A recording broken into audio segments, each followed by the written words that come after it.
地上を救う方法はない。だからアベルを倒すまでは俺たちは死んではならんのだ。でも神を倒すことなどできるのだろうか。 Dans Saint Seiya, les héros sont prêts à offrir leur vie pour Athéna, pour leur idéal au nom des êtres humains. Plus le manga avancera, et également par l'intermédiaire des films, les héros devront affronter des dieux. Mais au fond, quelles sont leurs motivations ?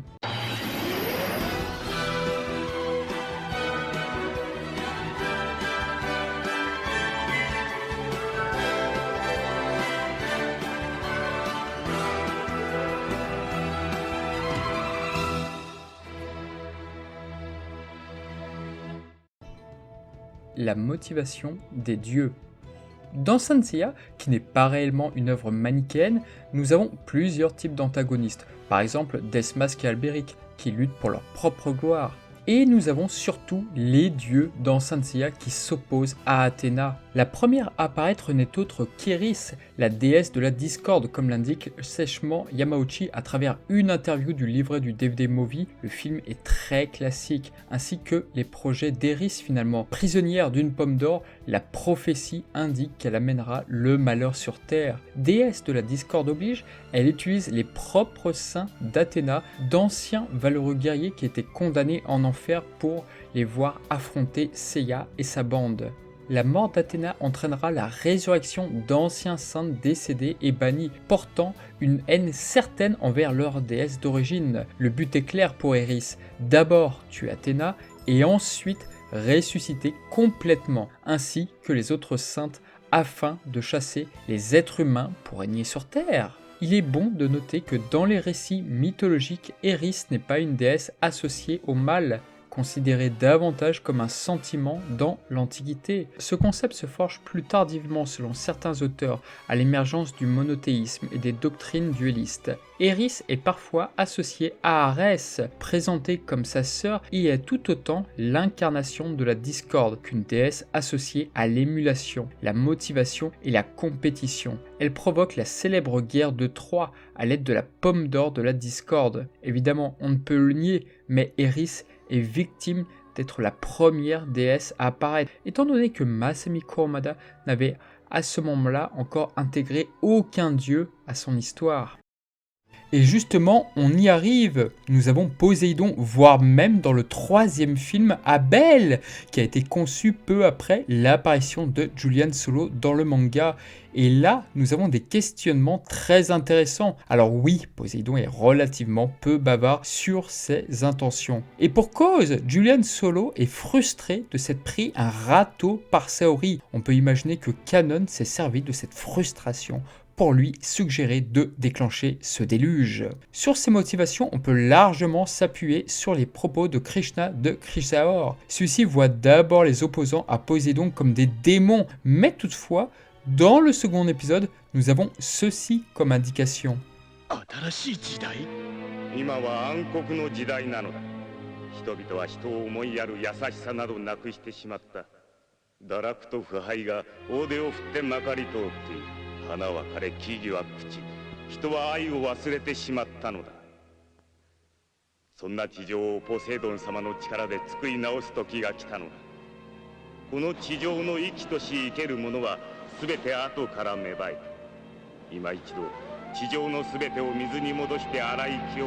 Dans le cadre d'un shunen, oui, bien sûr, Krishna et les siens sont vus comme des extrémistes, et Shiryu et les autres sont là pour protéger les innocents, c'est-à-dire nous. Mais concrètement, et cela se dit à plusieurs moments clés, oui, les dieux veulent effectuer un reboot de la Terre. Saint Seiya se passe dans un monde ressemblant grandement au nôtre.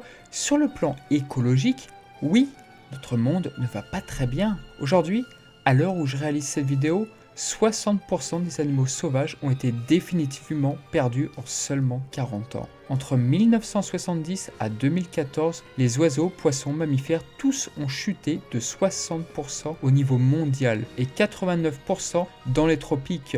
La biomasse des insectes a diminué de 75% en 27 ans. Les arthropodes disparaissent littéralement de la surface de la Terre.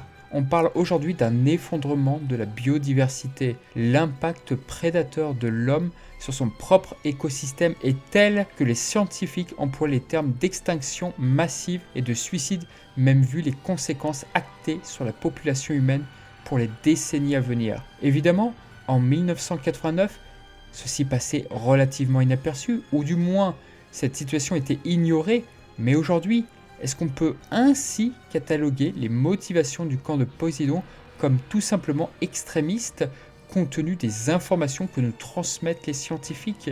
Par rapport à l'état actuel de la planète, il est difficile de répondre facilement à cette question. Dans les récits mythologiques de Hésiode, Poséidon apparaît très fréquemment comme un antagoniste d'Athéna. C'est un dieu puissant et craint, frère du grand Zeus. Il est Poséidon l'ombrageux, dont la colère conduit les héros à errer sans fin en mer, ou les fait s'opposer à des créatures cauchemardesques. Il s'est opposé à Athéna pour la protection de l'Attique, mais celle-ci offrit paix et abondance à ses citoyens et remporta ainsi leur vote. Poséidon, dans une colère monstrueuse, déclencha une déferlante avant d'être stoppé par Zeus lui-même. Poséidon apparaît dans Saint Seiya comme un dieu plus sage et plus sensible. Le choix de son hôte est important, Julian Solo sauvant le petit poisson Thétis et s'attirant ainsi son amour, peut-être interprété comme un acte symbolique, en plus d'y faire une référence à la petite sirène d'Anderson, qui, rappelons-le, la sirène meurt à la fin pour ne pas avoir su se faire aimer en retour. Abel, conçu à la même période, fait état d'un bien pénible constat. Il mentionne son père Zeus qui infligea jadis le déluge du Deucalion. Le frère d'Athéna remet en cause les mauvais sentiments des êtres humains, tels que la haine et la luxure. Les humains doivent être destitués de la terre et rendre celle-ci aux véritables propriétaires, c'est-à-dire les dieux.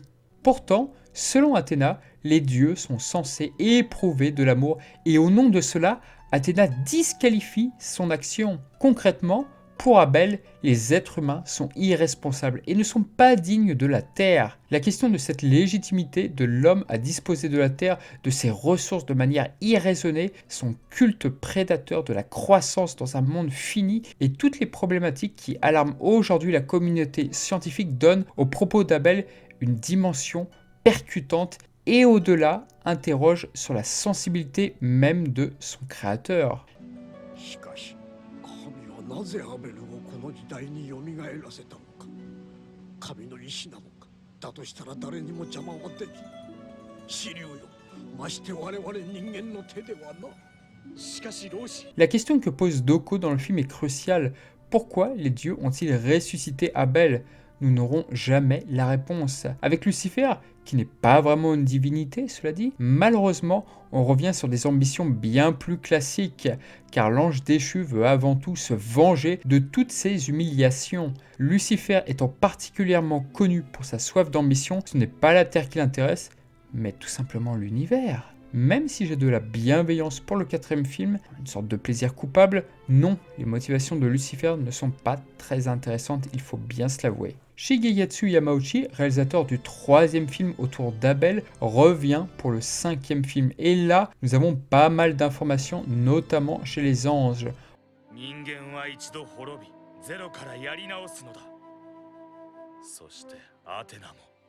Odysseus qui indique à Seiya que les êtres humains doivent être recommencés à zéro, un discours faisant écho aux motivations de Poséidon et d'Abel, tandis que son acolyte Théséus voit en l'abnégation de Shun et Ikki comme un danger, car l'être humain ne craindrait-il plus les dieux? On pourrait y voir une allégorie dans la pensée antique.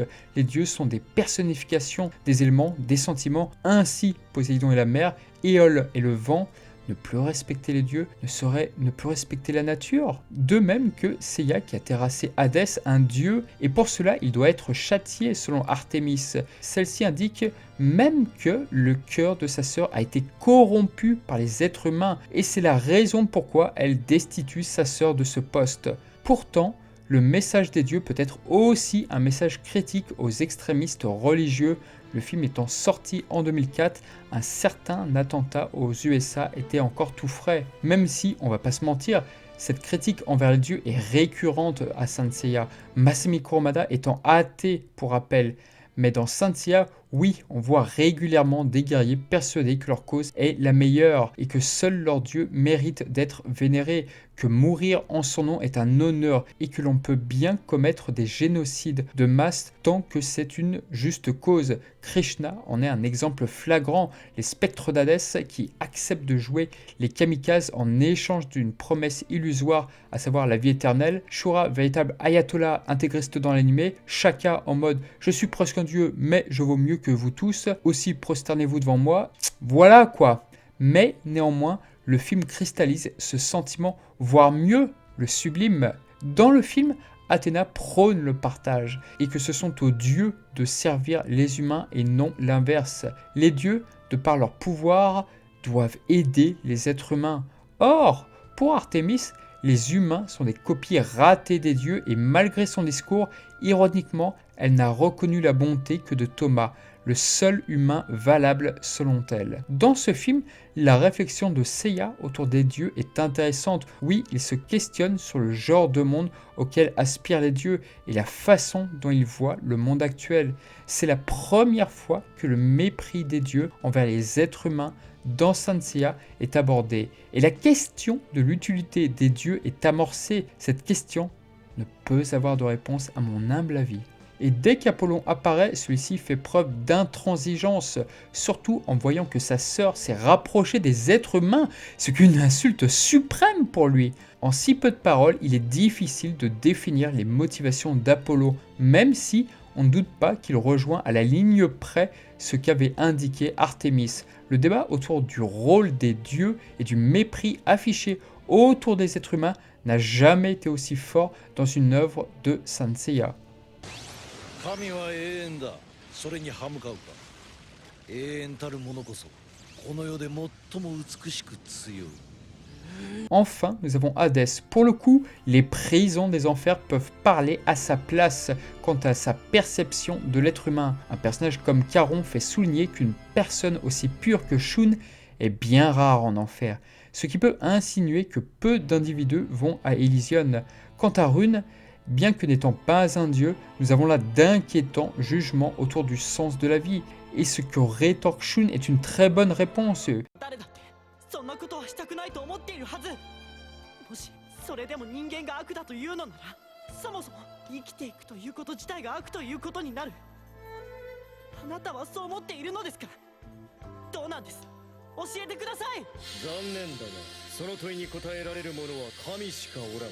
Vivre est-il un péché? On peut se demander d'ailleurs comment sont choisies les personnes allant à Elysion. Qu'ont-ils fait de leur vie? Est-ce qu'ils sont si peu nombreux qu'Hadès est aussi pessimiste envers les humains? Dans les textes mythologiques, les Champs-Élysées sont réservés aux vertueux, aux héros, mais ils regrettent malgré tout leur vie mortelle. Les êtres qui commettent les actes les plus abjects, comme le manque de respect envers les dieux, souffrent éternellement aux Tartares, comme Sisyphe ou les Titans ou les géants. Pourtant, Hadès dans le manga est loin d'être un dieu banal. Déjà, pour se réincarner, il ne souhaite prendre possession d'un corps doté d'une grande pureté. Hadès ne choisit pas le corps de l'être le plus puissant, le plus influent, le plus prédateur. Il choisit comme hôte l'être le plus pur. Ce choix indique de la part d'Hadès une forme de vertu et même de sensibilité. En voyant Seiya, Hadès est triste de constater que les humains veulent davantage de pouvoir, que leurs projets sont de plus en plus ambitieux, voire démesurés, et c'est probablement parce que les humains ont accompli des projets semble-t-il absurdes qu'Hadès est si radical.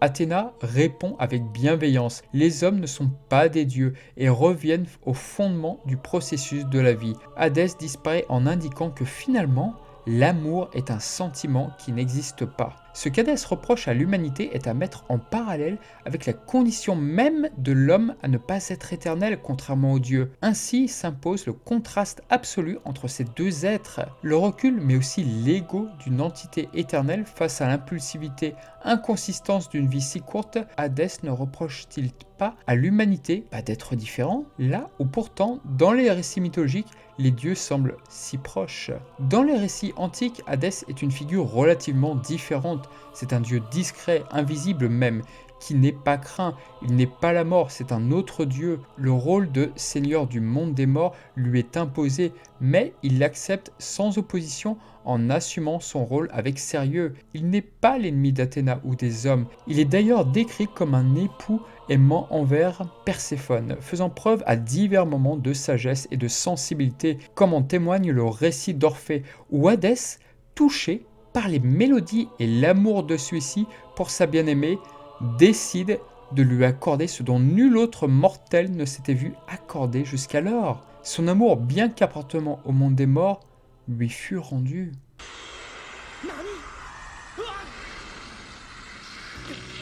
俺の流星剣が跳ね返ってくるとはそれほどアベルのコスモは強大だということか Concernant l'évolution de la représentation des personnages divins, du point de vue technique, nous avons aussi vu une certaine évolution à travers la production de Saint Seiya.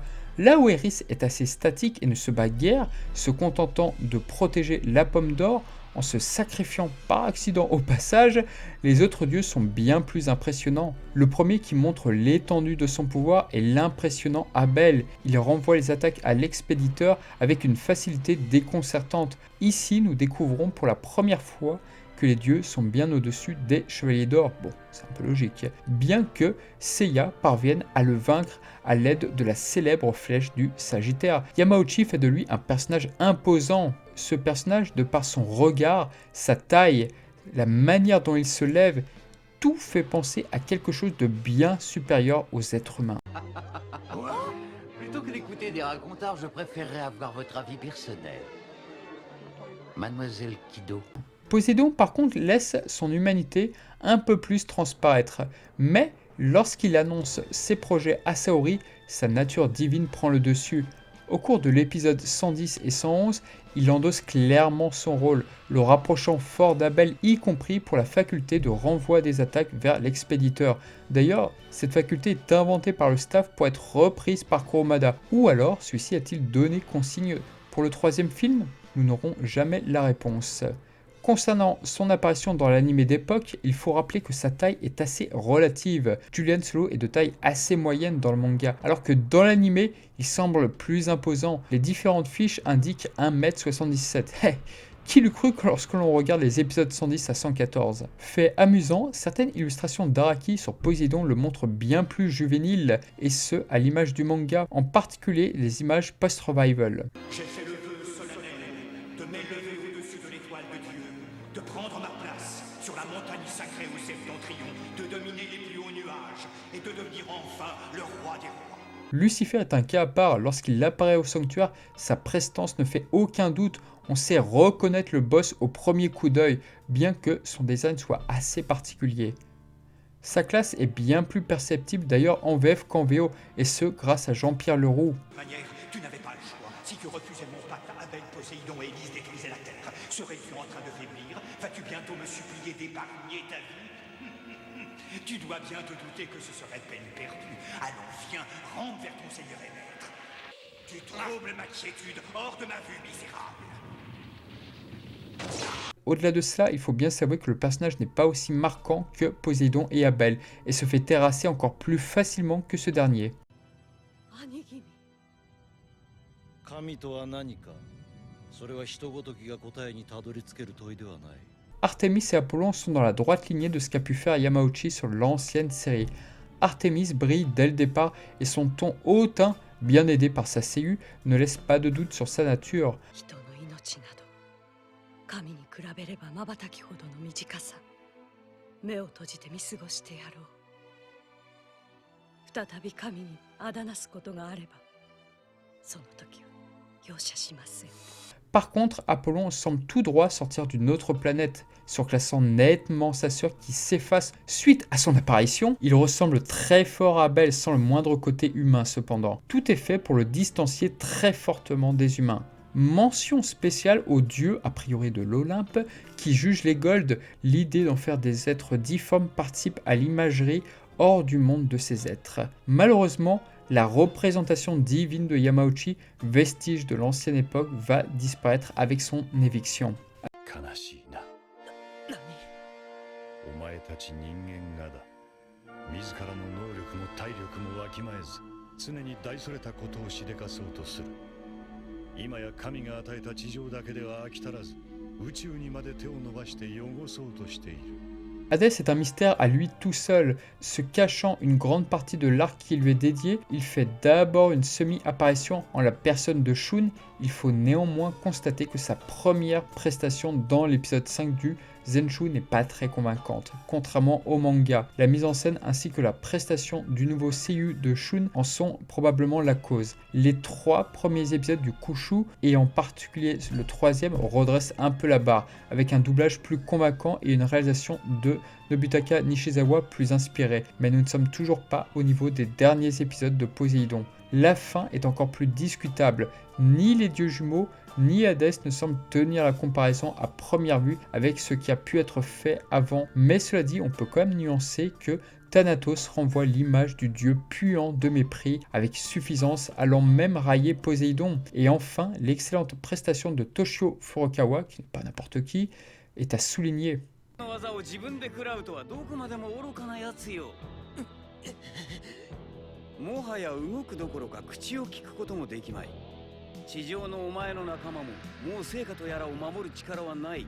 En parlant de Poséidon, les fans critiquent souvent l'empereur des mers en raison de son inefficacité à stopper pleinement Seiya, Shiryu et Yoga, dotés de Gold Claws, alors que plus tard, Thanatos n'a aucun mal à vaincre nos 5 héros dotés de Gold Claws également. La vérité est que Thanatos possédait son véritable corps contrairement à Poséidon. Mais on peut l'analyser également en voyant là un Thanatos cherchant avant tout à humilier les bronzes, et ce en détruisant leurs claws, là où Poséidon s'en moque. Rappelons que Poséidon détruit d'un simple regard la clause de Pégase boostée par le sang des Gold Saints. Et au fond, il n'avait pas besoin de rajouter davantage, puisque pour lui, bronze ou or, ça ne change pas en fait pour lui. ブロンズであろうがゴールドであろうが、このポセイドンにとって何の違いもない。 Et d'ailleurs, sur Hypnos et Thanatos, bien qu'étant des dieux au service de Hadès, leurs motivations doivent probablement s'aligner sur celles du seigneur du monde des morts. Ceci expliquant leur allégeance. Thanatos est cruel, spontané, colérique, alors que son frère se montre réfléchi, sage, même préférant la réflexion à l'action. Hypnos mentionne les Kamui comme étant les habits des dieux de l'Olympe et confond brièvement l'armure divine de Pégase avec l'une d'elles. Hésiode les décrit comme des dieux terribles, fils de Nyx la nuit. Thanatos est présenté comme impitoyable, cruel, craint des mortels comme des dieux. Arès fait appel à lui quand il souhaite voir tomber des guerriers sur le champ de bataille. Par contre, dans le célèbre mythe de Sisyphe, on découvre qu'il est peut-être trompé et la mort ainsi déjouée. Certains textes le présentent à contrario comme la mort paisible, en opposition à des divinités incarnant la mort brutale. Il est considéré comme un dieu psychopompe, c'est-à-dire qui accompagne les âmes des défunts. Hypnos est comme son frère une divinité mineure, mais qui apparaît dans certains mythes. Il est l'incarnation absolue du sommeil, gardien du monde de la nuit. Il peut endormir tout être. C'est à lui que fait appel Héra pour endormir Zeus dans l'Iliade, permettant à Poséidon d'agir à son insu. Les frères jumeaux ne sont pas associés à Hadès dans les mythes antiques. Thanatos est certes un dieu psychopompe, mais Hermès l'est aussi, et celui-ci appartient à l'Olympe. ならばセイントの土足で踏み荒らされるのを座視してろというのか。それこそこのエリシオンが汚れるわ。タナトス、お前は命というものを軽はずみに消しすぎる。 Finalement, concernant les dieux dans l'anime, nous devons cette représentation en grande partie à Shigeyatsu Yamauchi, même si le Poséidon de Kazuhito Kikuchi, réalisateur des épisodes 100, 110 et 114, qui, rappelons-le, est le réalisateur en chef de la partie Asgard et Poséidon, savait parfaitement décrire une singularité surhumaine qui caractérise les dieux dans Saint Seiya. Voilà pour cette petite vidéo sur les dieux, et puis quant à moi, je vous dis à très bientôt pour de nouvelles vidéos. Ciao!